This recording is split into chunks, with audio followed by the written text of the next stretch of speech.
I mean, if you look at it, Brandon, there's this thought in America, and I want your thoughts on this as well, but there's this thought that you got to go to college to be successful. You got to take out a big loan. You got to, you got to listen to these college professors all day long for 5 and 6 years so that they can teach you how to make it in the United States of America. Is that true today? It wasn't true then. I don't think it's true today, because none of those people actually, 99.9% of those people that are preaching and teaching, they've never actually done it. And I'm a firm believer those that haven't done it can't teach you how to do it.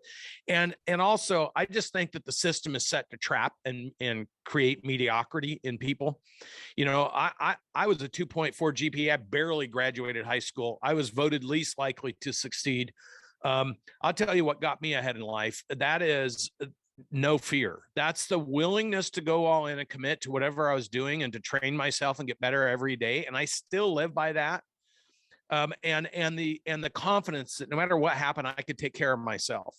So I've had 3 or 4 examples of where I've had to rely on that, because there's been 3 different times where I've almost had nothing and I had to start over.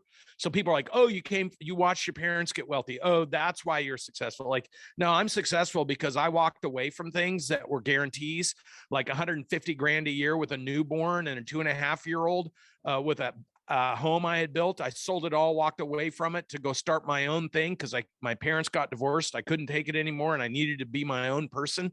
And I was uncertain for 2 years and grinded every day to survive.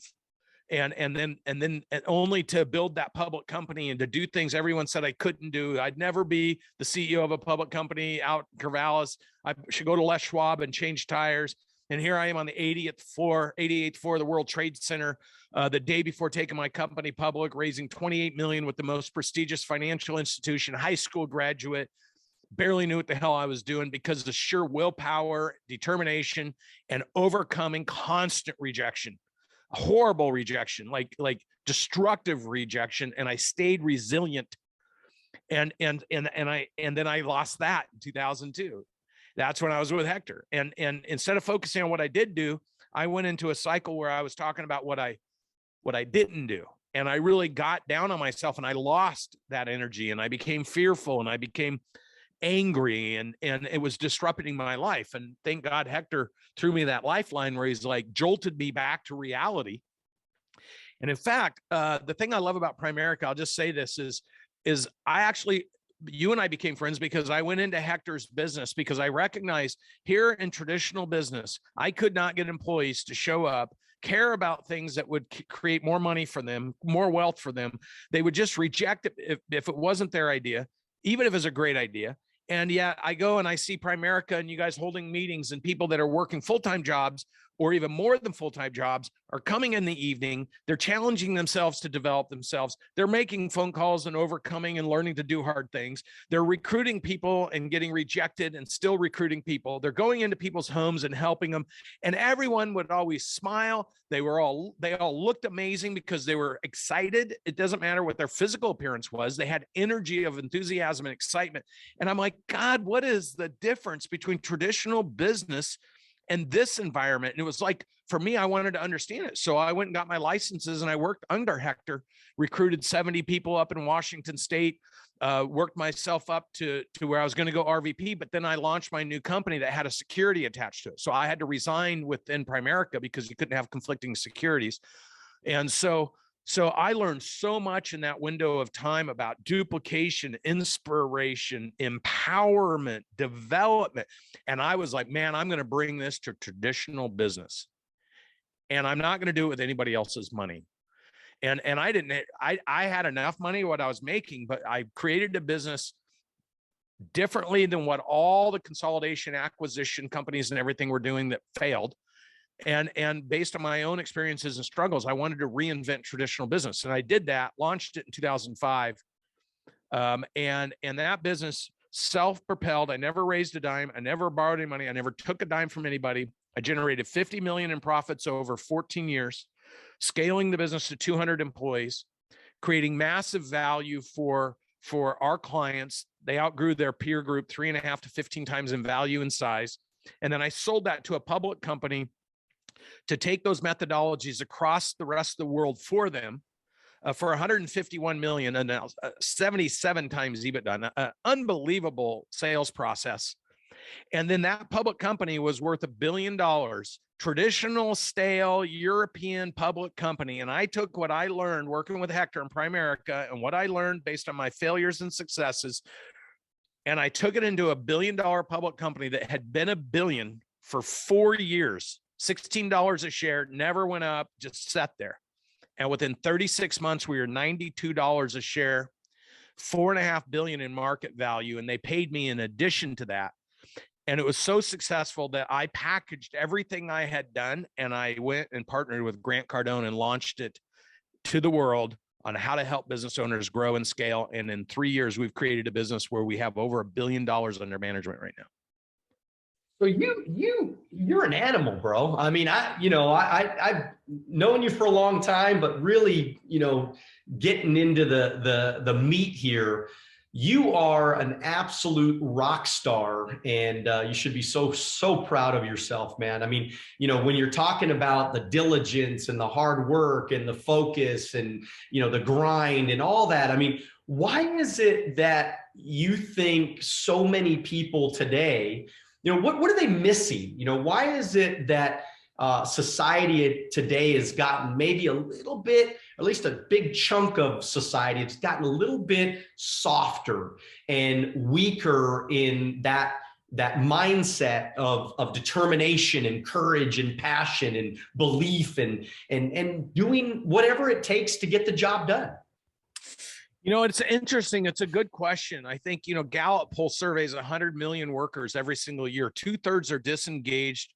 18% are actively disengaged and admit that they're trying to sabotage the organization that they work within and get a paycheck from.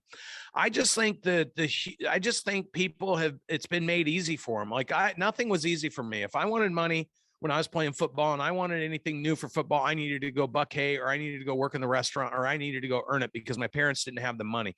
So I knew if I wanted anything, I had to go get it. I think today there's so much entitlement in the last 20 years and people, everyone wants to be heard and have an opinion, but they haven't done anything. So to me, I tell people, look, the people I listen to are the ones that are in the top 10% of whatever we're doing. Like everyone else doesn't have a right to have an opinion. You don't even I don't even care what you think because you haven't done anything.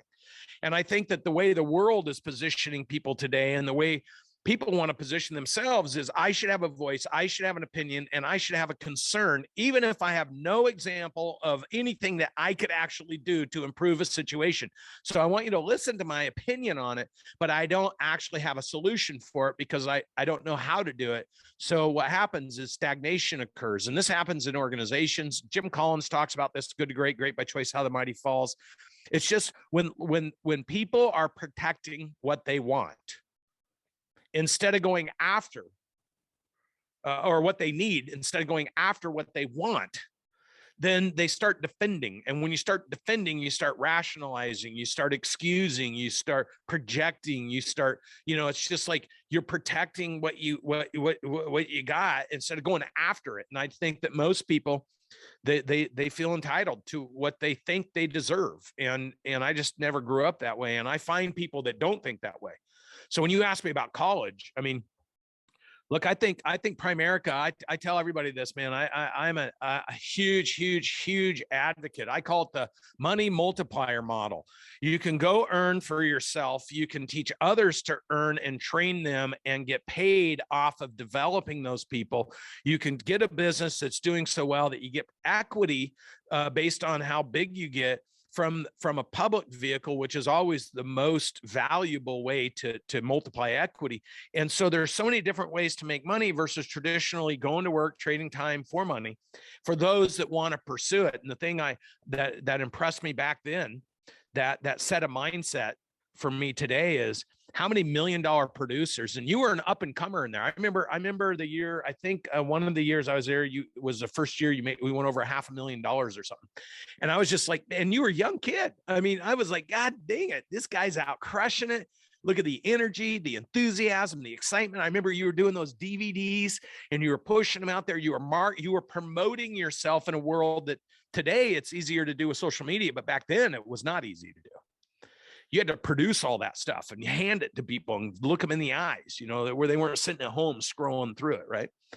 So look, man, to me, that's what's missing in traditional business. So that's what I took to traditional business. You would be stunned. Do you know we have done since 2005 to 2022, we have done over 45,000 PPF conversations in traditional business.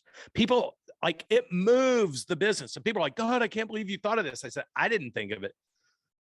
The team at Primerica Financial thought of it. I learned to do it from Hector. And I took that into traditional business. I've actually built an automation platform. Every business we manage right now, it's almost six or 7,000 people. Everyone has PPFs in our technology. They've got the financial budgets and goals for the business mapped to them. So every employee can hit one personal, professional, financial goal in the year 1, mid-target year 3, by year 5. And then we layer in what we call the EMM, the employee maturity model, which is your guys's analysis. Step up into being an EVP. Right. And I built that for traditional business because the thing that's missing is the mental picture for a person that I can come in, bust my ass, actually make more money, get rewarded, make more with more knowledge, information, and people I've developed. And I can work my way up to a future partner in your system. And I'm like, that's what's missing in traditional business. People come trade time for money. They never know what their opportunity is. No one's telling them. So your good people eventually leave to go do something different because there's no picture. And so I just took what I learned from you guys in a vehicle that truly allows ordinary people to create an extraordinary living. And so when you ask me about education, I got a kid that trained on Cardone U for 3 years from Mexico. He used it to learn to speak English. First year working for me, he's going to make $250,000. I've got stories after stories after stories of business owners that are worth tens of millions of dollars that when they started working with me, they were making $500,000 a year. And they're incorporating the same things you guys teach people every single day, methodically for 20 plus years. And I think I just want to put that plug in there because I say that what you do only matters to a certain point. Then it's who you do it with and how you do it. You guys created that system and you teach people to be able to what works. There's no question. Now, how big do you want to get? And I think that was the piece in traditional business that I saw that was missing, and I took it to traditional business. Thank you for watching our short clips on Alonzo Academy. If you'd like to watch the next short clip, click here. If you'd like to watch the entire podcast, click here.